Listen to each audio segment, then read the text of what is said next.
ইসরায়েলের অবরোধ ভাঙতে গ্লোবাল সমুদ্র ফ্লোটিলার অংশ হিসেবে তিউনিসিয়ার রাজধানীর উত্তরের লা গুলেট বন্দর থেকে প্রথম তিউনিসিয়ান জাহাজ গাজার উদ্দেশ্যে রওনা হয়েছে। 14 সেপ্টেম্বর যাত্রা করা এই জাহাজে 5 জন কর্মী ছিলেন, যার মধ্যে তিউনিসিয়ান শিল্পী মোহাম্মেদ আমিন হামজইউ রয়েছেন। এটি ম্যাগরেব অঞ্চলের প্রথম জাহাজ, যা আন্তর্জাতিক মানবিক সহায়তার বহনকারী বিশাল ফ্লোটিলার সঙ্গে যোগ দেবে। সংগঠনকারীদের তথ্য অনুসারে মোট 23টি উত্তর আফ্রিকান এবং 22টি বিদেশি জাহাজ এই উদ্যোগে অংশ নিচ্ছে। একই দিনে বিজার্টে বন্দর থেকে 3টি স্প্যানিশ জাহাজ রওনা হয়েছে।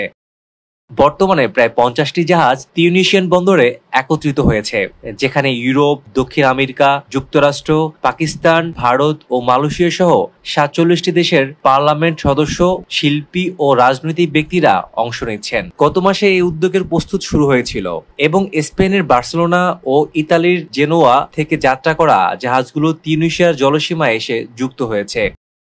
সংগঠনকারীরা একে পূর্বের একক জাহাজ অভিযানের তুলনায় ঐতিহাসিক ও উল্লেখযোগ্য বলে উল্লেখ করেছেন, কারণ অতীতে একক জাহাজগুলোকে ইসরায়েল আটক করে অংশগ্রহণকারীদের বিতাড়িত করেছিল।